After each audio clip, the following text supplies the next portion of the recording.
Buenos días a todas y a todos y bienvenidos y bienvenidas a este séptimo diálogo de Ágora, Foro Técnico de Formación. Como sabéis, una iniciativa que desde Foro Técnico de Formación, con motivo de su 20º aniversario, pues pusimos en marcha durante este 2020 tan peculiar que estamos viviendo. Y el objetivo de esta iniciativa, como sabéis, es poder crear una comunidad colaborativa de personas que nos dedicamos de una manera u otra a la formación. Y hoy pues tenemos el placer de poder compartir con Antonio Burgueño este séptimo diálogo en el que vamos a hablar de formaciones estratégicas, formaciones con impacto. Y antes, si me permitís, pues os comento, como sabéis, que esta charla la vamos a grabar para poderla visualizar posteriormente en el canal YouTube de Foro Técnico. Y como sabéis, es un formato abierto, un formato participativo, de ahí el nombre de diálogo, con el cual, pues en cualquier momento podemos aprovechar la asistencia de Antonio para poderle comentar aquello que consideréis. No hace falta que esperemos al final del diálogo. Y de Antonio, ¿qué os podemos decir? Pues Antonio Burgueño es médico, es especialista en medicina preventiva y salud pública. Actualmente trabaja en el Hospital General Universitario Gregorio Marañón, donde pertenece al Comité de Ética Asistencial desde hace ya 9 años. Además, él dirige el programa Desatar al anciano y al enfermo de Alzheimer. Es un programa para erradicar las sujeciones en el que lleva desde nada más y nada menos que el año 2003. A nivel de formación, ¿qué podemos destacar de Antonio? Él es máster en dirección de hospitales, es especialista universitario en gerencia de áreas de salud, es especialista también universitario en acreditación de centros con el modelo Joint Commission, diploma en estudios avanzados en bioética y biojurídica y en suficiencia investigadora en bioética y biojurídica también.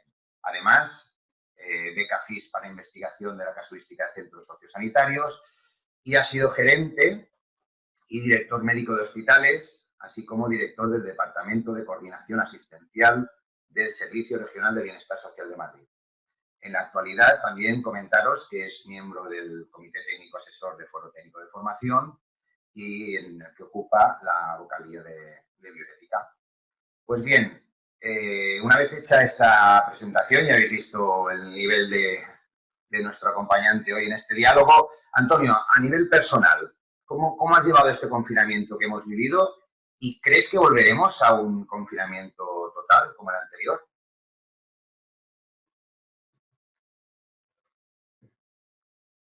El micro. El micro, Antonio. ¿Ya? Sí. Sí, bien, yo lo viví la primera ola, que ahora ya hablamos de oleajes, la viví efectivamente confinado como todo el mundo, trabajando también y enfermando. Yo en la última semana de marzo estaba de baja en mi casa, ¿vale? El día 31 de marzo llegué incluso, tan malito me puse que llegué incluso a temer por mi vida. Llamé a mis colegas del hospital, me acerqué al hospital a hacerme una placa de tórax. Tenía una neumonía bilateral, entre otras cosas, analíticas, PCR positivos, todo esto, y me dijeron, quédate, Antonio, por si acaso, no vaya a ser que necesites pasar con cierta premura a intensivos. Y me quedé ingresado. Estuve toda la primera semana de abril ingresado. Y bueno, fui mejorando, la verdad es que fui mejorando bastante bien en esa estancia. Estuve una semana por el tema de la seguridad y de que los colegas querían estar seguros antes de darme de alta y ya me fui a casa, ¿vale? Y a partir de ahí he ido mejorando. Ya estoy en activo desde hace tiempo, tranquilamente, sin grandes problemas. Tienes las típicas estas secuelas que todo el mundo que ha pasado la enfermedad de forma grave refieren, bueno, cosas un poco inespecíficas, raras, a las que no se les consigue echar luz desde el punto de vista biológico, ni con analíticas, ni pruebas, ni nada de esto, pero que la gente lo padece. Yo tengo compañeros del hospital que no se levantan de la cama. O sea, tan jodida está la cosa como esto, ¿no? Y luego yo estoy bastante bien, dentro de lo que cabe, hago una vida prácticamente normal, tengo las típicas molestias raras estas, Entre otras cosas, tengo problemas, por ejemplo, de memoria, de memoria episódica y alguna cosa más, de atención y de concentración, que esto ya no sabes siquiera es cosa del virus que afecta a la corteza prefrontal o cosa de que lo has pasado mal y bueno, pues ahora estás con ese estrés postraumático, ¿no? Bueno, el caso es que yo estoy bien y sí, cabe sospechar que la cosa está tan fea como que es posible, muy posible, que volvamos a una situación parecida, ¿vale? Es verdad que es más a cámara lenta, no como pasó en marzo, que fue una avalancha que nos pasó por encima a todos, sino de una forma más lenta, que vamos viendo, ¿no? Nos podemos poner la venda antes de recibir la pedrada, que se dice, pero en cualquier caso nos va a arrasar también, nos está haciendo ya, por lo menos aquí en Madrid, que es un sitio de los críticos, nos está haciendo bastante efecto. En el hospital estamos mal, ¿vale? Hay muchas camas ya ocupadas con la enfermedad. Mucho intensivo totalmente ocupado, más camas extras de otras unidades especiales. O sea, que estamos en una situación difícil, bastante difícil. Entonces, bueno, ten en cuenta que nosotros fuimos el hospital que más pacientes COVID tuvo en la primera ola de toda España. Tuvimos un día 1.040 pacientes de COVID metidos en el hospital. 1.040, ¿eh? Es verdad que es un hospital de casi 1.500 camas y bueno, todavía teníamos algo de pediatría, ginecología, psiquiatría y tal por ahí suelto, que no estaba ocupado. Pero tuvimos 130 camas de intensivos ocupadas. O sea, tuvimos que poner en las bibliotecas, en los quirófanos, camas de intensivos, con respiradores, etcétera. Llegamos a tener hasta 280 pacientes pendientes de ingreso en la urgencia. Imagínate cómo estaba la urgencia, era como si estuviéramos en una situación de guerra. Yo supongo que a ese extremo no llegaremos si efectivamente la cosa se ve venir y llegamos efectivamente a un confinamiento igual que el que se hizo en aquellos tiempos, por muy lamentable que parezca y muy triste que sea, pues es que no va a haber otra, porque el sistema se colapsa. La primaria está colapsada desde entonces y no ha levantado cabeza, ¿eh? Nosotros estamos, bueno, así hemos pasado una época de cierto relax, cierta tensión a la espera, todo el verano, pero ahora ya está la cosa fea. Vale, te iba a preguntar por el tema laboral, pero como ya nos lo has ido comentando, ¿qué te parece el título que le hemos puesto a este diálogo, Antonio? ¿Cómo lo ves? Pues hombre, yo tengo el sesgo cuando voy a hablar de esto hoy, tengo sobre todo un sesgo que es pensar en residencias de personas mayores, ¿vale? Es que en este mundo paralelo al hospital, o sea, yo nada de lo que hago con este tema del desatar y etcétera, nada tiene que ver con lo que hago en el hospital. O sea, pero fuera del hospital, en el sector este del que hablamos, de servicios sociales, sociosanitarios, cuidados prolongados o como se quiera llamar, tengo ese sesgo de que tengo sobre todo una visión de las residencias, ¿vale? Y entonces, viendo ese sector como está, yo creo que es muy oportuno hablar de formaciones estratégicas, porque es un sector que necesita de transformación, ¿vale? Y esa transformación se puede conseguir con un enfoque estratégico. Si no, no, porque sin estrategia, pues probablemente vayas cubriendo necesidades o inquietudes personales, individuales, etcétera, pero no inciden en las organizaciones que tienen que llevar a cabo esa transformación. Entonces, me parece que sí, que es un enfoque necesario en este sector, muy necesario. ¿Y a qué crees, Antonio, que se debe esta falta de estrategia a la hora de diseñar las formaciones en estos centros? Bueno, ¿a qué se ve la falta de estrategia? La verdad es que es complicado, no sé. Yo creo que es un sector que está muy en la supervivencia, ¿no? Muy en el...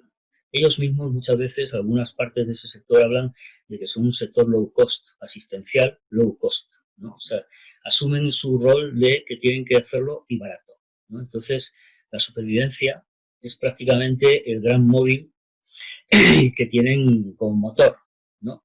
Claro, cuando uno tiene la supervivencia como motor, pues no se mete en otras cuestiones de fondo, ¿no? La formación que yo veo, en general, pues o siguen modas, por ejemplo, que vale, si la moda apunta hacia una meta interesante, está bien, pero es muy de modas. También muchas veces, sí, se miran lo que hacen entre ellos y ven lo que hacen otros, y entonces, pues hay que hacer eso también. esto es un poco la formación sin estrategia que yo veo, ¿no? Que yo más observo, más frecuentemente observo. A veces también hasta cosas tan tontas como agotar las ayudas económicas que las empresas tienen. O sea, llegan a noviembre y dicen, joder, me queda todavía dinero para formación y no sé en qué gastármelo, ¿no? No saben organizar la formación para que sea de verdad, tenga sobre todo una incidencia en la transformación y los cambios que se quieren lograr, ¿no? Entonces, al final, yo he tenido alguna vez, que es una anécdota, una llamada de gente que conozco del sector que me dicen, oye, ¿alguna formación nos puedes dar? ¿Qué tal? Que tenemos presupuesto para hacerlo, tenemos recursos. Formación de relleno, claro, yo qué sé, de cumplir el presupuesto, porque luego, claro, en los tiempos de los que yo hablo, se penalizaba a las entidades que no agotaban el presupuesto de ayudas, ¿no? Estos de la tripartita de entonces, etcétera. Y luego hay formación reactiva. Ahora, por ejemplo, la formación estrella está en la prevención de contagios, ya de cualquier tipo, y por supuesto en el manejo de la COVID en las residencias. Esto es muy reactivo, claro, porque la realidad es demoledora, ¿no? Y ha sido muy demoledora en el ámbito de las residencias. Con lo cual existe un miedo importante, ¿no? Y claro, ese miedo lleva a intentar controlar todo este tipo de cosas que se puedan aprender para implementarlas en la ciencia y sobrevivir y que no sean muchas las defunciones que se producen en tu centro, estas cosas, ¿no? Que tienen a todo el mundo, pues, asustado, ¿no? Y es lógico, claro. ¿Y cómo crees, Antonio, qué podríamos hacer para que las formaciones impactaran realmente? ¿Qué crees que habría que tener en cuenta? Bueno, lo primero que tiene que pasar es que el miedo a la COVID se supere, ¿no? Y que las organizaciones vuelvan a funcionar con cierta normalidad. Pero no cabe duda de que es fundamental, si queremos plantear de verdad formación estratégica, lo primero que hay que hacer es ser capaces de hacer un diagnóstico de la realidad, ¿no? El diagnóstico es fundamental en cualquier planificación estratégica, es la base. Es la base a partir de la cual se arranca, ¿no? Y sobre la base del diagnóstico plantearse objetivos, ¿no? También te puedes plantear objetivos directamente sin hacer un diagnóstico. Si ya sabes qué cosas te interesan cambiar o si ya conoces metas que hay que alcanzar porque se están planteando como retos universales para el sector, bueno, pues es una forma de enfocarlo. Quieres ir a eso y entonces tienes que trazar un camino. Eh, yo, como el sesgo que tengo como médico, que soy preventivista, y que muchos de nosotros nos dedicamos a cuestiones de calidad, ¿vale? Yo tengo ese sesgo también de origen y he hecho mucha investigación y mucho trabajo en calidad asistencial y una de las cosas sobre las que he publicado ha sido sobre determinantes de la calidad asistencial. ¿Cuáles son los determinantes de la calidad asistencial? No cabe duda de que uno de ellos, no el único, es el conocimiento de los profesionales que ejercen en el sector.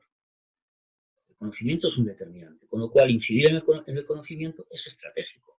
Ahora, eso sí, ¿qué es lo que debe conocer una persona, un profesional, para ejercer en un sector de forma efectiva y que de verdad sea un valor añadido y que de verdad imprima calidad asistencial en esa organización? Bueno, pues ahí está el reto, ¿no? De saber qué es lo que necesitan saber, según el sector, para conocer, o sea, para de verdad ser un elemento, entre otros, transformador, ¿no? De esa organización. Entonces, bueno, yo por ejemplo tuve una primera experiencia. Tú lo has dicho cuando has leído un poco mi currículum. Yo la primera incursión me fui del hospital, estaba un poco harto y quería descansar, ¿vale? Y me fui a una tarea organizativa de director de coordinación asistencial del Servicio Regional de Bienestar Social, a todas las residencias que tenían 6.000 y pico plazas públicas en la Comunidad de Madrid. Me fui de responsable asistencial de ese frente. Lo primero que hice fue implementar un sistema de información sobre la base del cual yo pudiera hacer un diagnóstico de cuál era la realidad asistencial de los centros. A partir de ahí me planteé diseñar formación para incidir sobre esa realidad. Eso es formación estratégica, ¿no? Luego, además, coincidió que surgió la oportunidad de que se pusiera en marcha un sistema de carrera profesional para los profesionales. Y entonces, yo pude incidir en los requisitos para escalar en la carrera profesional. Los requisitos eran conocer sobre cuestiones estratégicas, además de lo que cada disciplina aporte de conocimiento, ¿no? Esto fue una experiencia que fue la primera que tuve y fue la primera que me enseñó en ese planteamiento estratégico. Luego me ha pasado de todo, me ha pasado que una amiga, compañera, colega, se hace cargo de la responsabilidad asistencial de una cadena de residencias, por ejemplo. Ella misma hace un diagnóstico, considera que los cuidados en esos centros están muy corrompidos, que hay como muchas dinámicas que podrían rayar en el maltrato, etcétera, y quiere incidir sobre el maltrato. Y me encarga a mí formación para incidir sobre eso. 1000 y pico profesionales formé en 2 años. Ese tema, y lo siguiente fue, primero formación en malos tratos por la institución, malos tratos institucionales, malos tratos sistemáticos, y luego de ahí saltamos a la formación para el desatar, ¿vale? Porque incidir sobre la eliminación de sujeciones también tiene ese valor, ¿no? De alguna manera se imprimen dinámicas asistenciales que también son como preventivos, como vacunas, contra ciertas rutinas del centro que resultan maltratadoras, ¿no? Entonces, bueno, pues ese tipo de experiencias son las que a veces me he encontrado, ¿no? Como enseñanza, ¿no? Luego el desatar en sí, el programa de desatar, a mí me ha permitido ir a hacer in situ diagnósticos de la realidad de más de 200 centros. Realidad ambiental, realidad organizativa, dinámicas de los equipos, el rol de cada profesional de cada equipo en la toma de decisiones a nivel multidisciplinar. Bueno, todo lo que es un diagnóstico, ¿vale? Días estando allí interaccionando con cada centro para hacer un diagnóstico. Esto se hacía porque nosotros formación en sujeciones en sí no hemos hecho así, nada más que 4 experiencias al principio que claramente eran condenadas al fracaso porque la formación aislada no vale. Y lo que nos planteábamos era hacer intervenciones en centros, ¿no? Y para hacer esas intervenciones necesitábamos ese diagnóstico. Claro, nosotros necesitábamos saber sobre qué teníamos que incidir, qué dinámicas teníamos que cambiar, qué teníamos que aportar como conocimiento. También incluíamos formación, pero ya una formación ad hoc, ¿no? Y entonces, bueno, pues eso también nos llevó a conocer todos esos diagnósticos, toda esa cantidad de centros. También tenemos un sistema de información que los centros nos aportan datos periódicamente y tenemos datos de más de 900 residencias españolas. Y luego estamos haciendo el seguimiento de los centros que son libres de sujeciones, que están acreditados como tales y que yo asumo la responsabilidad de hacer un seguimiento in situ, ¿vale? Periódico de esos centros. De ahí yo saco toda la idea de cuál es el enfoque estratégico que hace falta y también de cuál es la realidad de las residencias y dónde es más necesario incidir. Y bueno, y en lo que yo soy capaz de incidir, que yo no soy capaz de incidir en todo, claro. Pero en lo que soy capaz sí que lo planteo a partir de ahí. Pues Antonio, ahora que nos hablas del programa de Desatar, ¿crees que esta pandemia ha frenado esta tendencia que había en muchos centros que aún no habían aplicado la metodología, no se habían cuestionado eliminarlas? ¿Crees que esto ha podido actuar en este sentido? Bueno, yo podría hablar de los centros que controlo, claro, de los que de verdad conozco, y de lo demás puedo ser más o menos intuitivo, puedo meter la gamba, claro. Pero yo sé que todos los centros de España están en la racionalización, o como lo quieran llamar ellos, o minimización de ese fenómeno, de esas prácticas. Yo creo que todos los centros de España están preocupados por eso. O sea, yo creo que es una tontería pensar que tienen que esperar a que alguien diga algo para que se preocupen por una práctica ya tan claramente cuestionada, sobre la que ya tanto se sabe, etcétera. Yo creo que todos están en eso.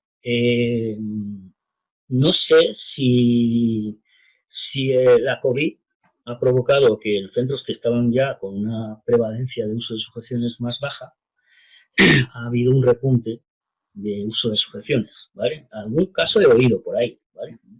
Es decir, hemos tenido que recurrir a sujeciones cuando ya las habíamos retirado. Algún caso, pero no de centros controlados por mí, ¿eh? Eso yo lo he oído en redes sociales. Yo en los centros que controlo sé que en todos ellos, todos los centros libres de sujeciones, no se ha vuelto a usar sujeciones, ¿vale? ¿Por qué? Porque ya son centros veteranos, llevan mucho tiempo sin utilizar sujeciones y la aplicación de una sujeción ya no es una opción para esos equipos. O sea, nadie se plantea, oye, ¿y si le sujetamos? Nadie lo dice en la reunión de equipo, ¿no? Eso ya no es una opción. Y entonces esos centros, a pesar de la COVID y haber tenido casos de infección, por supuesto, y de defunciones, de muertes, en sus centros no han usado sujeciones, ¿vale? Eso lo sé. Y también sé que, o sea, eso, que no se ha echado por lo menos marcha atrás y que los centros que estaban en la dinámica de eliminación, meses después de aquella primera ola, me están llamando para decirme, oye, ya hemos eliminado todas las sujeciones, ya puedes venir a comprobarlo. Aquellos que estaban todavía en la dinámica y todavía no habían llegado a la erradicación total. O sea que ellos han seguido en su dinámica, ¿vale? Ya tenían una inercia y han seguido, pero claro, son centros que llevan a lo mejor pues un año trabajando el tema y que echar para atrás todo el tema es un fracaso monumental, ¿no? Y que puede tener un coste organizativo altísimo, ¿no? De que todos los profesionales además se queman. Entonces es mejor no tocar esas cosas. Y la verdad es que los centros han respondido bien, ¿vale? Lo que yo conozco, ¿eh? De otras dimensiones no puedo hablar. Ahora, ya digo, lo que ha pasado con el desatar, comentabas la experiencia del desatar, es que nosotros desde el año 2011 solo trabajamos con organizaciones que quieren ir a por todas. No el objetivo de reducir sujeciones, ¿vale? O de llegar a una prevalencia más baja de la que tenían, o una prevalencia X predeterminada, no. La tolerancia es cero, ¿vale? Puede llevar más tiempo, puede llevar a menos, según la complejidad de la organización, según cómo sea la realidad de partida. Hay centros que han logrado la erradicación total en 6 meses y hay centros que han tardado año y medio, ¿vale? Esa variabilidad hay. Pero la meta es cero. ¿Eso qué significa? Bueno, pues que al principio nosotros planteábamos, antes de esto, antes del 2011, planteábamos reducción. A partir del 2011 planteamos erradicación. Vale, esto se puede ver como algo muy fundamentalista, algo muy complejo, pero se ha hecho, ¿eh?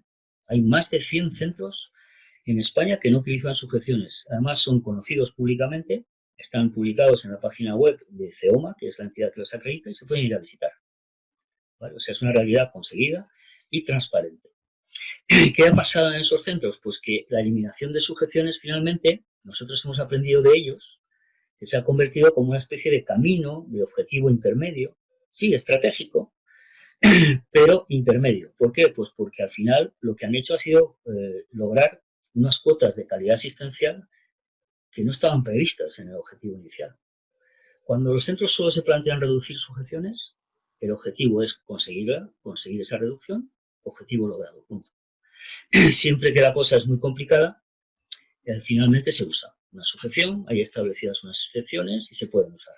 Cuando la tolerancia es cero y no se pueden usar, los centros implementan ajustes organizativos, adecuaciones de entornos, dinámicas de equipo, liderazgos de algunas líneas de trabajo concretas, conocimiento especial en ciertas cuestiones que son claves para prevenir el uso de sujeciones. Finalmente, todo eso se traduce en una mejora de la calidad asistencial medible, ¿vale?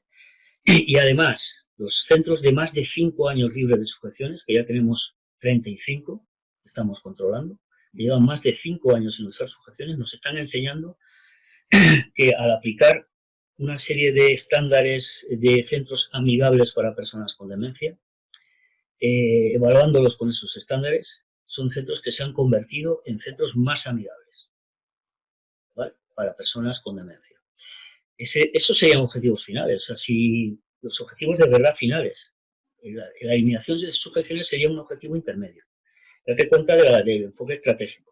O sea, si yo quiero ser un centro más amigable para personas con demencia, ojo que estamos hablando de residencias generalistas en las que más del 60% de las personas que viven en ellas son personas en procesos de demencia, en distintas etapas. La mayoría de ellos en etapas avanzadas, ¿vale?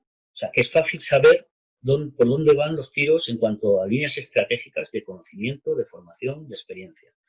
De tal manera que, efectivamente, los centros pueden ser más amigables para las personas con demencia, que no deja de ser una transformación hacia responder mejor a la casuística que tienes que atender y aportar incluso calidad de vida a esas personas, lo que los anglosajones llaman living well with dementia, que es un objetivo que lleva más de una década circulando por los países anglosajones y que todavía nosotros tímidamente no terminamos de hacer nuestro, pero sería una meta muy interesante. ¿Se puede vivir bien con demencia en una residencia? Sí, se puede. ¿Cuáles son los parámetros para que eso se pueda lograr? Los estamos empezando a conocer incluso en la experiencia. Y los principales enseñadores de eso son los centros que llevan más de 5 años libres de sujeciones. Genial, Antonio. Gloria nos apuntaba en el chat. Gloria, ¿le queréis formular la reflexión, la pregunta directamente a Antonio?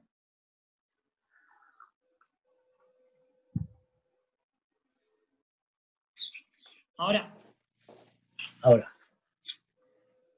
Yo estoy en psiquiatría, Evidentemente hay protocolos y cada vez se implementa más, etcétera, etcétera. Pero más allá de eso, más allá de yo le llamo, o prefiero llamarle contención, porque me da la sensación que es mucho más completo el término contención que sujeción, ¿vale?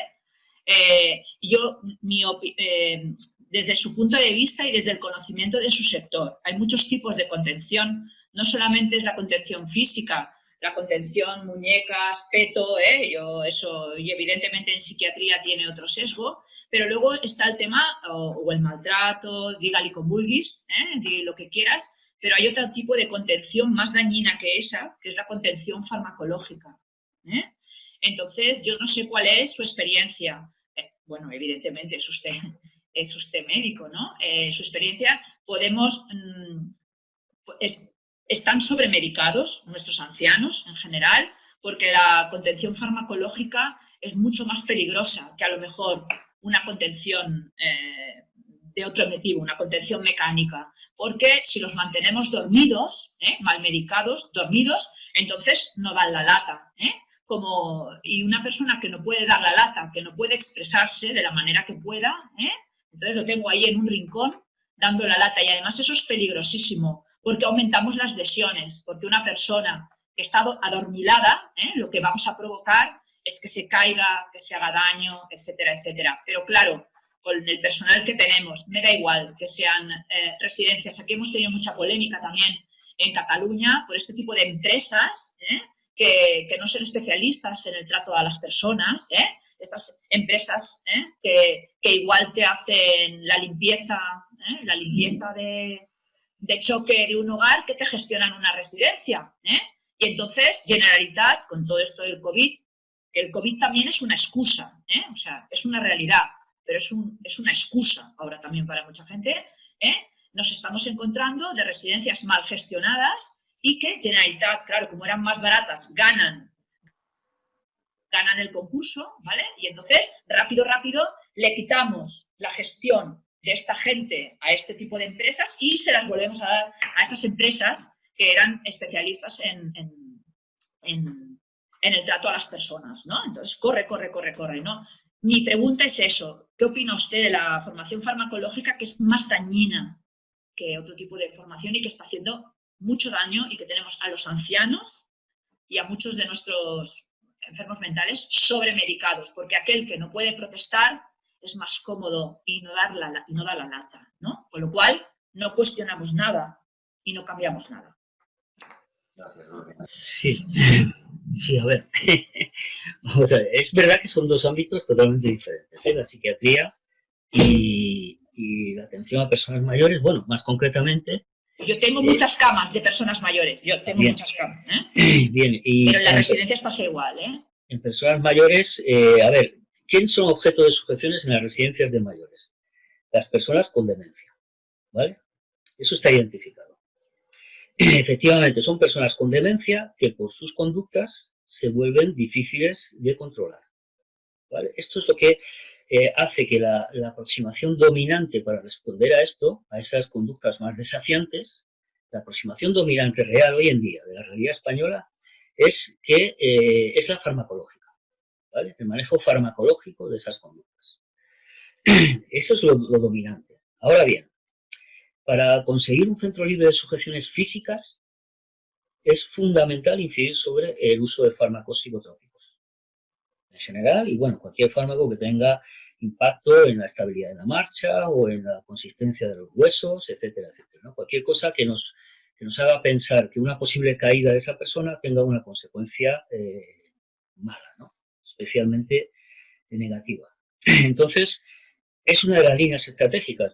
Antes decíamos, vamos a hacer un diagnóstico. Yo, en la fase diagnóstica, primero recojo datos de uso de fármacos psicotrópicos, en general, cantidades, números brutos, antipsicóticos en particular, otros psicotrópicos en general, antidepresivos, ansiolíticos, etc. Todos estos fármacos que tienen incidencia en la estabilidad de la marcha y en que la persona pues, tenga defectos de atención, retrasos de atención, etc., retrasos en la respuesta y, por lo tanto, riesgo de accidentes graves. Interaccionamos médico a médico. Yo tengo una entrevista con cada médico de los centros donde intervenimos. Por eso hablo de intervención y no tanto solo de formación aislada. Yo hago una intervención in situ. Hay centros que, bueno, no están mal en el manejo de fármacos. Hay otros centros que están muy mal. Por ejemplo, una forma característica de uso de sujeciones químicas es, por ejemplo, el si precisa, que sí que te sonará bastante, ¿no? Bueno, hay residencias que no tienen prescrito, la mitad de las personas con demencia no tienen prescrito ningún fármaco de forma continuada, pero tienen todos si precisas, ¿vale? Por la tarde la persona se agita o se pone agresiva porque ya no tolera ya más estímulos, por ejemplo, y se ha agotado su capacidad de tolerar estímulos durante el día y ya está abierta la veda, hay un cheque en blanco firmado por el médico para administrarle un fármaco, ¿vale? Un fármaco que luego va a tener las consecuencias que va a tener, que es que este señor a las 2 de la mañana se va a levantar para ir al baño y se va a caer. Y potencialmente se va a caer mal y se va a fracturar la cadera. Y entonces, claro, nosotros lo que hacemos es triangular, ¿no? En este tipo de cosas, todas las acciones del desatar son multicomponente. Triangulamos, por supuesto, nosotros no solamente controlamos que los centros son libres de sujeciones, sino que en caídas, por ejemplo, se mueven en incidencia de caídas, en incidencia de fracturas, en incidencia en número de caedores. Nosotros tenemos parámetros de referencia y exigimos que los centros libres de sujeciones se muevan dentro de esos parámetros. De tal manera que finalmente un centro que abusa de los fármacos con fines restrictivos es un centro que no puede lograr ser un centro libre de sujeciones con unos estándares de seguridad mínimos aceptables. No puede ser. De tal manera que al incidir sobre las sujeciones físicas también tenemos que incidir sobre los fármacos. No queda otro camino. Y es una de las líneas estratégicas de formación que nosotros usamos.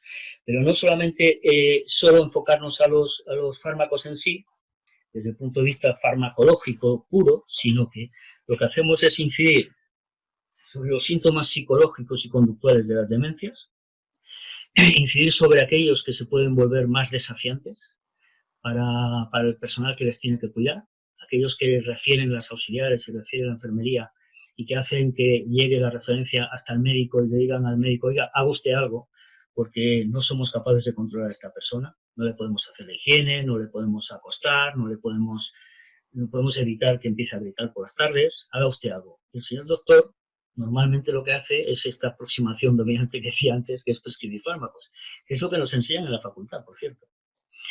No nos enseñan aproximaciones no farmacológicas, ¿vale? Los médicos somos muy de prescribir. A mí lo primero que me regalaron cuando empecé a ejercer la medicina, que fue en un ambulatorio como médico de primaria, fue una pluma Montblanc. ¿Por qué? Porque lo que hacemos es rellenar cosas y, entre otras cosas, recetas, ¿vale? Prescribimos, es lo que mejor se nos da. Pero claro, que una conducta desafiante llegue al médico no deja de ser un fracaso de la organización. Entonces, nosotros lo que hacemos es formar mucho en ese tema, ¿vale? O sea, dar capacidad a los equipos de responder a esas manifestaciones, a esas conductas que hacen que la persona sea más difícil de manejar, de controlar, capacitarles para manejarles, sin fármacos. Fundamental para terminar logrando un escenario libre de sujeciones, que sería libre de sujeciones físicas y farmacológicas. No puede ser una cosa suelta y la otra no. No puede ser un centro libre de sujeciones físicas estable, consistente, y seguir usando de forma abusiva fármacos para contener. No puede ser. Son incompatibles. Son dos leyes incompatibles. Javier, ¿querías comentar algo al respecto? Sí, primero daros las gracias por hacernos llegar la información y poder estar presentes en esta conversación, diálogo con nuestro buen amigo y querido Antonio Burgueño. Yo me iba un poco a lo que decía antes Gloria, para no desviar el tema, que parezca que es desatar, porque no es cierto. El tema hoy era estrategias que de verdad llevan un cambio, ¿no? Yo creo que eso es en el fondo lo que está haciendo Antonio. y lo decía él al principio, sujetar o contener es un término que va de implícito o dentro de un programa más amplio, que es en el que Antonio se ha volcado, que es en el buen trato. Hay que hacer un buen trato a las personas. Y eso solo pasa por una atención personalizada. De ahí las críticas, por ejemplo, yo entiendo que hacía Gloria hacia algunas empresas que lo que hacen es que predomine la acción de organización, un sistema organizativo que permita lucrarse más a la entidad y no tanto el dar un buen trato a sus usuarios, pacientes, clientes, como los queramos llamar. No entraré a discutir si las empresas son buenas prestadoras o no de servicios. Pues habrá como todo, lo mismo que la administración pública. Depende al final del sistema y depende de los profesionales. Genial, Javier. Pero sí quería incidir en lo que nosotros tenemos la suerte de poder trabajar con Antonio o con nosotros, ¿no? En este programa, que creo que es lo más importante, que es atención centrada en la persona a través del buen trato, y no puede haber buen trato ni atención centrada en la persona si a la gente la tenemos sujeta o contenida y no dejamos que se mueva libremente. He tenido la suerte de poder participar de forma activa en cursos, en intervenciones que ha hecho Antonio, en residencias donde yo podía estar coordinando trabajo como director, y lo que sí sé, y de paso te contesto algo que preguntabas al principio, Gloria, no menos de un año para quitar sujeciones, no más de 2, porque entonces no estamos haciendo bien nuestro trabajo. Pero esto es algo que conlleva un tiempo, porque la intervención implica que modifiquemos nuestra forma de trabajar, que nos involucremos todos los profesionales, tanto los de atención directa en el ámbito sanitario o de auxiliares, pero también es importante que entiendan el cambio en ese modelo de trabajo del personal que puede estar haciendo limpieza o el personal de recepción o el propio de mantenimiento. Porque si no lo hacemos todos, por algún sitio ese programa va a cojear y antes o después recurriremos a lo más sencillo, y es a contener, bien sea por medios físicos o medios químicos, da igual. Lo grave es que nos vayamos a lo sencillo, que es contener, y no nos planteemos que tenemos que cambiar nosotros nuestra actitud, nuestro objetivo, y que el centro de nuestra atención es la persona sobre la que vamos a incidir. En ningún caso nuestra empresa, nuestra clínica o nuestra residencia. Y desde luego sí dar las gracias a Antonio, porque el esfuerzo que ha llevado a cabo desde el año 2003 y especialmente desde el año 2011 hace que muchísimas residencias, que muchos centros de atención a personas se planteen si lo estamos haciendo bien o si podremos mejorar. Y aquellos que se lo plantean ya es un éxito. Y los que dan un paso y se atreven a contactar con Antonio, con CEOMA o con otras entidades, inician un camino de descontención para priorizar a la persona, pues objetivo conseguido. Así que muchas gracias, Antonio, por tu esfuerzo y tu trabajo de estos años. Y de nuevo gracias a todos por hacernos partícipes de la acción. Muy amables. Una cosa, José Luis, respecto de lo que decía antes de las empresas estas que operan en el sector. Yo puedo hacer una clasificación de esas empresas, de hecho la tengo hecha, no aposta en papel, que son las empresas que se han interesado por el tema de las sujeciones y las que no tienen ningún interés, ¿vale? Y hay muchas de estas que han entrado además desde Europa a hacerse cargo de cadenas incluso españolas, adquiriendo cadenas completas de un plumazo, con un importante capital de dinero. Yo sé que empresas de estas tienen algún interés en el asunto o ninguno, ¿vale? O sea, se puede hacer una clasificación simplemente con el criterio sujeción o preocupación por la sujeción. Y las entidades que operan más veteranamente en el tema de mayores y que de verdad han demostrado ya durante años preocupación por los mayores que cuidan, esas empresas todas están interesadas en el tema y han mostrado su interés. O sea, se puede clasificar así de fácil. Quería dar paso a Paula, que también nos había formulado en el chat alguna observación. Paula, cuando quieras. Sí, hola, buenos días. Yo hice una pregunta que está un poco relacionada a lo que acaba de comentar Javier sobre el buen trato y demás. Entonces, cuando no existe un éxito en el proceso, Antonio, no sale bien, no se consiguen los objetivos, ¿Hay un tiempo establecido para volver a empezar? ¿Se espera un tiempo para volver a empezar ese proceso? Yo no he tenido experiencia en ese sentido. Yo con las entidades que he trabajado, es verdad que desde el principio tenía que estar claro que había una implicación total, ¿vale? Si era una entidad con varias residencias, una corporación de centros, yo he tenido que tener reuniones con la máxima cúpula de la entidad para que me quedara claro que efectivamente había intención de ir a por esto, ¿no? Y que de verdad desde arriba iba a existir el apoyo inequívoco necesario para hacer una transformación de este tipo, que es un reto difícil, cuidado, ¿vale? Porque las sujeciones en gran medida son un entuerto que nosotros mismos hemos creado. Nosotros mismos hemos propuesto esas sujeciones en su momento. Y ahora tenemos que deshacer ese entuerto, ¿vale? Y seguir manteniendo la credibilidad que necesitamos mantener con las familias, con los interlocutores que sean, de que no estamos ahora pensando en una moda, en cambiar por una cuestión de moda, sino que consideramos que es algo importante, que hay que hacer, y que aunque en el pasado hayamos propuesto ese tipo de medidas, ahora tenemos que proponer lo contrario, no usarlas, fíjate, ¿vale? Eso en el campo de la medicina es relativamente frecuente, tener que desdecirnos en función de la evidencia científica que va surgiendo, pero no todo el mundo tiene esa costumbre de desdecirse, ¿vale? Y hay gente que lo lleva mal. Por lo tanto, es muy importante que haya una estrategia de verdad de la organización, una clara voluntad, porque hay aspectos técnicos que manejar, pero sobre todo lo que tiene que haber es una motivación clara.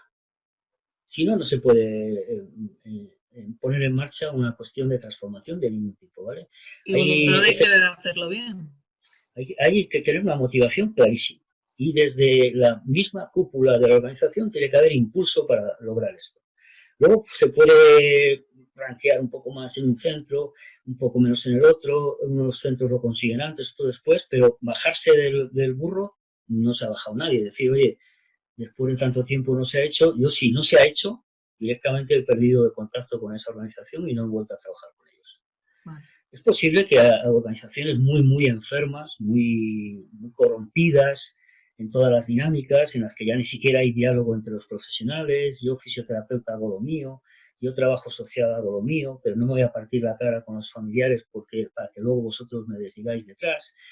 En esas corrupciones ya tan tremendas, hay organizaciones que pueden tener una capacidad muy limitada de acometer grandes transformaciones como esta, ¿no? A lo mejor primero se tendrían que sanear como organización y luego acometer un reto de este tipo.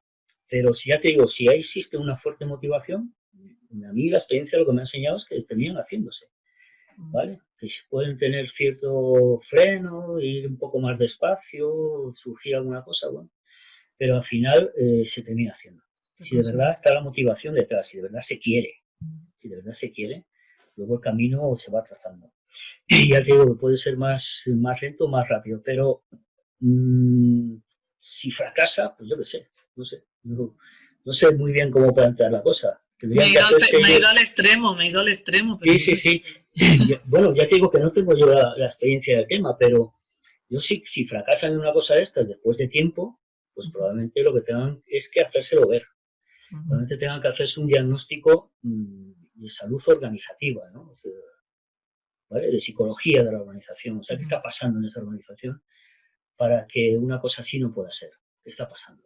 ¿Vale? Y sí, pues en otras ocasiones yo no he visto claro que existía esa clara voluntad y yo les he dicho, mejor lo dejamos, no lo hacemos. ¿Vale? Si no existe el apoyo inequívoco de los de arriba, yo prefiero no acometer esto, porque es un reto complicado, ¿vale? Se han dado casos de llegar, yo que sé, los conflictos incluso a la dirección general de una empresa grande, de reclamaciones de familias o denuncias, etcétera.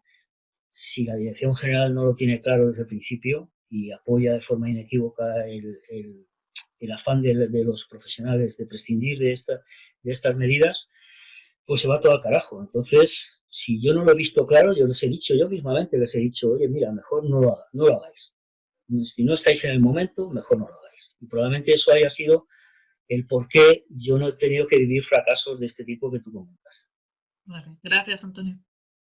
Antonio, volviendo al impacto de las formaciones, ¿crees que ahora que nos vemos de alguna manera obligados a potenciar mucho más la formación online. ¿Crees que se puede conseguir el mismo impacto que con las formaciones presenciales? Yo eso lo veo difícil, la verdad. Yo soy muy del cuerpo a cuerpo, ¿no? La experiencia que he tenido formativa siempre ha sido así. Y además, como es de una formación tan estratégica, pues que yo necesito ese feedback de la gente, físico, directo. Es algo que fuera una tecnología muy impresionante de montar un tinglao parecido a un aula, pero con pantallas o yo qué sé, que fuera muy directo, muy personal, que yo les pudiera ver incluso los pies a los alumnos, ¿no? Y nadie se puede ir a mear hasta que se paute el descanso. Este tipo de cosas no lo veo. Yo personalmente no me siento a gusto haciendo formación online, salvo que sea extra corta. Por ejemplo, se me ocurre, de hecho estoy desarrollando ahora esa idea, porque me han pedido cosas desde los centros y como están así tan temerosos de la COVID, físicamente no se puede estar, no se puede incidir tanto, pues estoy diseñando unas pildoritas de formación muy estratégicas, ¿vale? Con mucho valor de aplicación inmediata, pero de una duración de hora y media. Quizás eso a lo mejor bueno, ¿vale? Pero una formación como la que hacemos, por ejemplo, en las intervenciones de sujeciones o cuando hablamos de síntomas psicológicos y conductuales reactivos de las personas con demencia, que nos llevan 10, 12 horas, no todas seguidas, pero bastantes horas seguidas, yo online no lo veo. No lo veo, no sé. La interacción que se necesita con los equipos, los deberes que se les ponen para la siguiente sesión, porque nosotros fragmentamos la formación para poder interactuar con la realidad de cada centro. Siempre trabajamos con equipos, ¿eh? Eso también hay que decirlo. Esto es también una cuestión del enfoque estratégico, ¿vale? No trabajamos con individuos aislados, con profesionales aislados, sino con equipos de centros. De tal manera que a esos equipos se les pide una información previa sobre la realidad del centro, en datos. Luego, durante la formación, se hace la formación en en 2, 3, 4 ciclos, y entre ciclos separados entre 2 y 3 semanas cada uno. Entre ellos ponemos deberes, entre comillas, lo de los deberes, ¿no? Les pedimos una serie de información, de aplicación de algunas herramientas y tal, para traer esa información allí y se produce una interacción entre el equipo y yo y el equipo y entre ellos, ¿no? Y bueno, pues establece unas dinámicas que todo eso yo lo veo desde el punto de vista de online, ¿vale? Lo veo complicado, ¿vale? Y yo la verdad, yo no sé si es que a lo mejor soy ya zorro viejo, estoy un poco pasado de moda, a mí me cuesta mucho pensar en una formación potente, muy potente, online, de muchas horas y tal, me cuesta mucho. Yo necesito la presencia, estar con el equipo completo e interaccionar con ellos. Y pasearme por el aula y esas cosas, porque es que si no, no me inspiro. Yo aquí sentado me cuesta un montón que me funcione la cabeza, ¿vale? Sin embargo, paseando, con un deambular errático, este típico de las personas con demencia avanzada o frecuente, pues me funciona mejor la cabeza, ¿vale? Entonces, pues no sé, ya te digo, tendría que ser un montaje tecnológico impresionante, tipo, no sé, la NASA o algo así. Si no, la formación online no la veo. Creo que Sergio querías comentar algo al respecto, Sergio. Sí, hola, pues nada. Antonio, primero muchas gracias por la participación y también me alegra conocer personalmente a Javier García, que tampoco lo conocía de CEOMA y que tengo la oportunidad de conocerlo, ¿vale?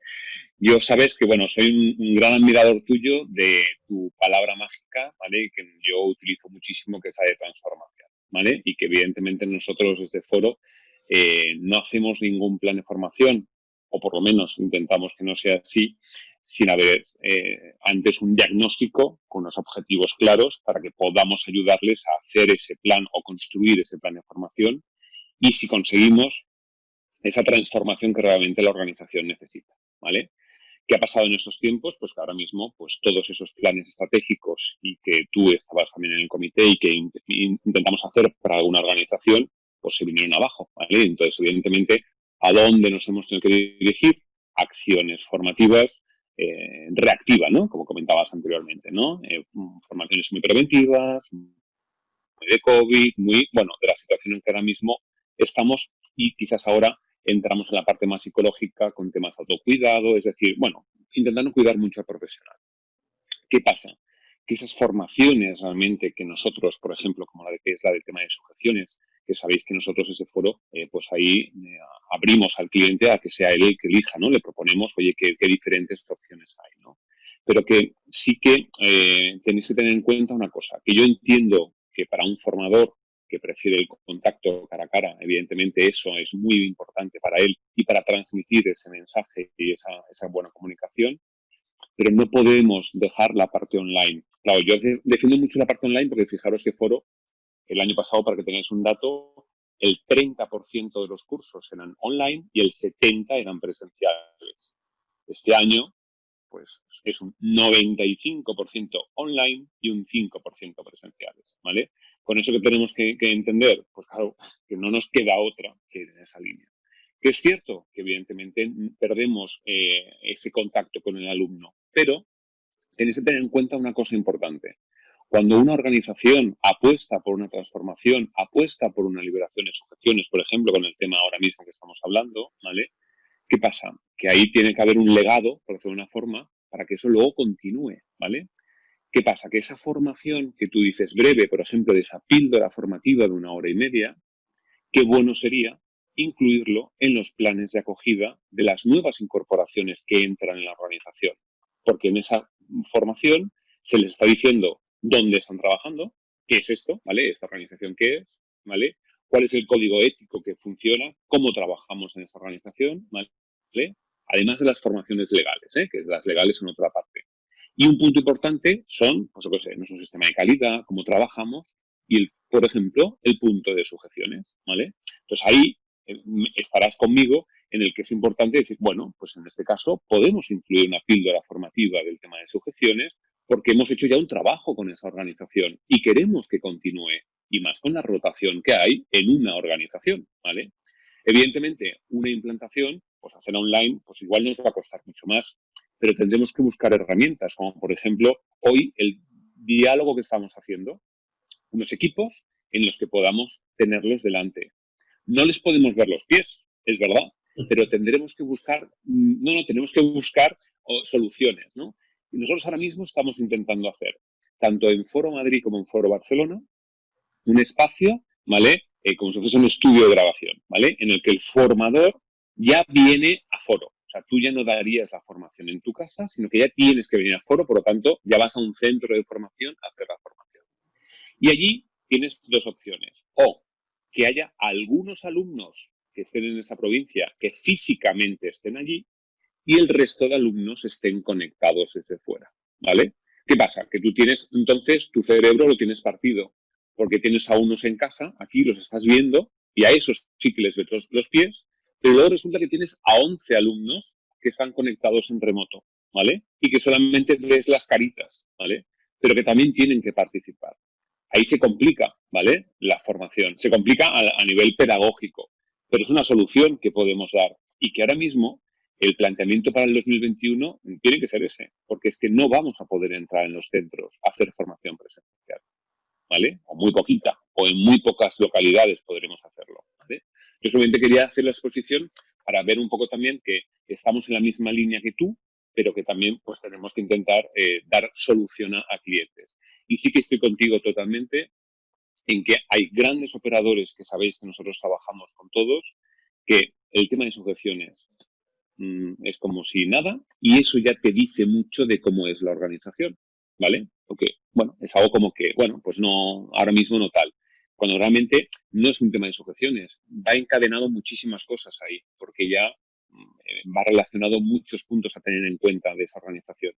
Y otras organizaciones que sí, pero bueno, ahí sabemos que evidentemente desde Foro lo que intentamos es siempre intentar profesionalizar un sector en el que hay muchísima rotación, en el que tenemos que intentar formar muchísimo a los trabajadores que están ahí dentro para conseguir ese buen trato que se merecen los usuarios, ya sea centros mayores, centros de salud mental, discapacidad física o psíquica, ¿no? Todo el sector de la dependencia. Y ese es el objetivo que en Foro tenemos, ¿vale? Ya está, ya me callo. Gracias. Bueno, a mí me parecen muy buenas ideas en ese sentido, porque efectivamente vas físicamente a un sitio, es como lo haces normalmente cuando es presencial, ¿no? Hay efectivamente una presencia, aunque sea parcial, y una presencia lejos. Me parece un planteamiento bastante interesante. Una cosa, simplemente se me estaba ocurriendo según hablabas. Cuando es formación a equipos, ¿vale? A equipos de un centro, de una organización. Equipo a equipo, centro a centro, ¿vale? En cada centro hay un equipo. Y cada equipo requiere una formación X. Te planteas así la formación estratégica, ¿vale? La formación estratégica normalmente siempre está enfocada a equipos.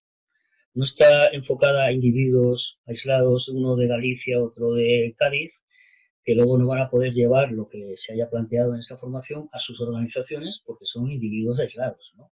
Dentro de la organización, y depende de su papel dentro de la organización, pues podrán intentar llevar algo a cabo o no. Esto, por ejemplo, en las sujeciones pasaba. En la eliminación de sujeciones, al principio a nosotros se nos ocurrió hacer seminarios en el INSERSO incluso, ¿no? Formación al que quisiera apuntar. 5 horas hablando de sujeciones. Venía una directora de una residencia de Galicia, ¿no? De cualquier provincia gallega. Venía un terapeuta ocupacional de Alicante. Venía un fisioterapeuta de Sevilla. 2 médicos de Zaragoza, etcétera, ¿no? De centros diferentes. Y luego cada uno se iba a su sitio y a nadie se le ocurría, y se le ocurría, duraba poco, la fiebre, ¿vale? El pico febril, decir, oye, vamos a eliminar sujeciones aquí en este centro. Porque yo estaba en un curso, soy terapeuta ocupacional o fisioterapeuta, y he visto la idea, ¿no? Oye, me ha seducido y me gustaría trabajar en esto. Entonces, claro, directamente le quieren pegar incluso, ¿no? Por plantearlo. Porque la organización probablemente no se lo ha planteado y no está madura para esas cosas. Con lo cual, ese tipo de formación no vale. Cuando te planteas una formación estratégica, tiene que ser a equipos. Y a mí se me ocurre que para de verdad que sea de impacto en el equipo y en este sistema online, se me ocurre que la organización asuma reunir a ese equipo durante esa mañana de formación en un aula, en una sala, cada uno con su portatilito, si hace falta, claro, porque tendrán que estar en contacto con el docente, pero reunidos allí. No cada uno en un sitio distinto del centro o en su casa o en otro lado, porque si no, la interacción entre el equipo no ocurre, ¿sabes? O sea, la gente no está en el tema a la vez que los demás, ¿vale? Y si surge una interacción, no puede surgir en ese momento, porque cada uno está en un lado, el otro está en otro sitio, el otro está en otro sitio, y salvo que sea interviniendo por vía pantalla, no se puede hacer. Se me ocurre que podría ser una idea, pues como se tienen que reunir cuando vas a hacer la formación in situ, ¿no? Cuando vas a formación personal. Tú quedas con la organización se organiza y entre las 9 y las 3 de la tarde el equipo que va a participar en ese proyecto está liberado de la actividad y está físicamente con el docente durante toda esa mañana, por ejemplo, ¿no? O durante la tarde, si se organiza por la tarde. Las 5 horas que se planteen en cada sesión, etc. Pero están allí todos, ¿vale? No es como el que dice, bueno, pues yo ahora me voy, yo ahora quito la cámara, yo ahora me voy al baño, yo ahora me voy a pinchar a un paciente que tengo que pincharle, o a sondarle, o a ver qué se ha agitado y me está llamando las auxiliares a ver qué hago, a ver si hay un sí precisa en la hoja de tratamiento y le puedo poner un haloperidol o yo qué sé, o una benzodiazepina, ¿no? A ver qué tengo que hacer. Entonces, si están así, al final la formación se va al carajo y el valor estratégico de la formación se empobrece mucho, ¿vale? Pero luego, si es una cuestión individual como la que tú planteabas, pues, oye, cada uno presta la atención que le interesa. Si no presta atención, pues él se lo pierde, ¿no? Es diferente, ¿no? Pero si tú quieres de verdad impactar sobre esa organización, más vale que estén todos en el tema. ¿Y cómo ves lo que comentaba en los planes de acogida de las nuevas incorporaciones, que hubiese algo de información al respecto? Muy interesante y necesario. Efectivamente es un sector con un turnover de personal altísimo, ¿vale? Una renovación de personal muy alta, que es uno de los problemas que tienen que enfrentar los que lideran este sector. Entonces, estás formando a la gente y luego resulta que los acabas de formar y se van al paro y te entran otra cantidad X de profesionales de X disciplina, ¿no? Y los médicos, si tienen la oportunidad de pasar al sistema sanitario, pues hasta luego, ¿no? Y la enfermería igual. Si tienen una posibilidad de un contrato en el hospital, adiós.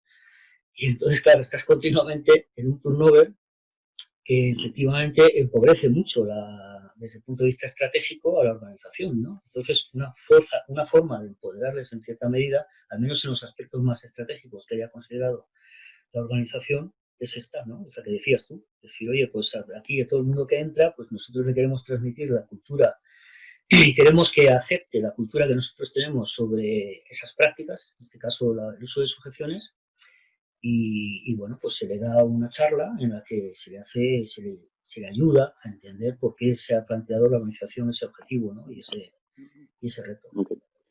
Pues ya hablaremos. Antonio, sí. te iba a pedir una última reflexión como experto en bioética. No sé si supongo que has estado al caso de estas últimas noticias. ¿Y qué te parece la posición que ha adoptado el gobierno de Suiza, que ha dicho que ante esta segunda oleada no admitirían a las personas mayores que llegaran a las UCIs de los hospitales? ¿Qué piensas? Hombre, a mí, dicho así, como tú me lo has dicho, me parece una chorrada. Una chorrada que un gobierno no puede hacer eso, ¿vale? No tiene esa potestad. A no ser que corte el acceso al hospital antes de que llegue al hospital, ¿vale? Por el camino, ¿vale? Que haga barrancos en los agujeros en las calles y tal, y que la ambulancia se caiga en el barranco y no puede llegar al hospital, o cosas así. Tendrán que pensarlo, porque si llega a un hospital, la decisión del acceso a una UBI la tiene un médico, no la tiene ningún gobernante. Desde el punto de vista ético no hay ningún problema en ese sentido, ¿vale? Nosotros en la primera ola ya que tuvimos una saturación de la UBI y un crecimiento exponencial de camas, según nos iban viniendo los pacientes, hasta 130, cuando normalmente tenemos 22 de UBI y 22 de reanimación, y luego algunas sueltas de despertares, etcétera. Bueno, pues los médicos de intensivos vieron un conflicto en su toma de decisiones, conflicto ético, consultaron al comité de ética al que yo pertenezco, hicieron establecieron unos criterios para admitir a las personas en las unidades de cuidados críticos y lo sometieron a nuestro juicio, ¿vale? Al juicio del comité de ética. Nuestro comité de ética lo examinó, lo discutió, deliberó sobre ello y finalmente pues les dimos un ok a un documento y es un poco la pauta que ellos han estado siguiendo. Y ya está. O sea, a ver, ellos están actuando dentro de la ética asistencial y ya está, no hay más. O sea, no hay gobierno que cuestione eso. O sea, si ellos consideran que una persona no cumple criterios para beneficiarse de su estancia en los cuidados críticos, pues no los cumple. Es un médico, lo sabe, ¿vale? Es una persona que no se va a beneficiar de una estancia en cuidados críticos. El médico tiene criterios para juzgar eso. Y si los cumple, tenga la edad que tenga, pasa a cuidados críticos. Ya está. Y eso no hay gobierno que mande en eso. O sea, que me parece una chorrada planteado así. Otra cosa es que lo hayan matizado, que no conozco yo la noticia, ¿eh?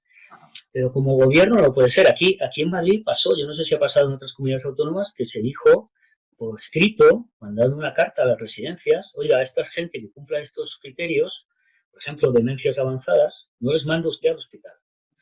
Y hubo residencias que no les mandó, que obedecieron una orden, porque parecía que era una orden taxativa, firmada por una autoridad sanitaria. Hubo residencias que obedeció esa orden y residencias que no. Joder, yo soy médico de una residencia y creo que esta persona tiene que ir al hospital, porque sí se puede beneficiar de cuidados críticos, lo remito. Da igual que diga un gobernante. O sea, yo soy un médico y tengo mi ética profesional. A nivel ético eso no tiene mucha discusión, ¿vale? Otra cosa es que sean cosas políticas y estos temas, ¿no? Y en mi hospital, bueno, pues hubo gente que no pasó a críticos a pesar de su mala situación, que murieron en una planta, ¿vale? Y hubo gente que sí pasó, da igual la edad. Hombre, es verdad que a más edad y más pluripatología, la posibilidad de que una persona se beneficie de una estancia de cuidados críticos, vamos, en definitiva, es menor, ¿vale? Y es verdad que era más cantidad de gente mayor la que se excluía de pasar a una unidad de críticos que de gente joven, que tienen más posibilidades de responder de verdad a esas medidas de soporte especial que se aplican en una unidad de críticos.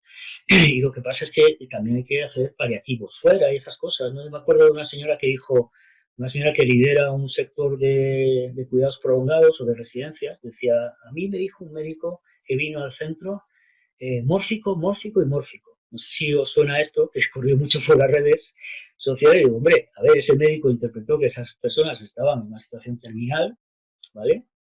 Agónica, y de lo que se trataba era de paliar un poco esa agonía y dar un poco de bienestar a esa persona en el proceso de muerte. Y por eso decía mórfico, no es porque se los quisiera quitar del medio, coño.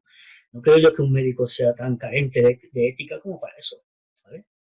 O sea, yo creo que a nivel médico, asistencial, directo, de las decisiones que se toman dentro de un hospital, ahí, lo siento mucho, pero ni el gobierno de Suiza ni el gobierno de ningún sitio. Pues Antonio, muchísimas gracias por haber compartido esta horita con nosotros. Gracias a todas y a todos por vuestra asistencia, vuestra participación. Y nada, os emplazamos al próximo diálogo que celebraremos el mes de noviembre.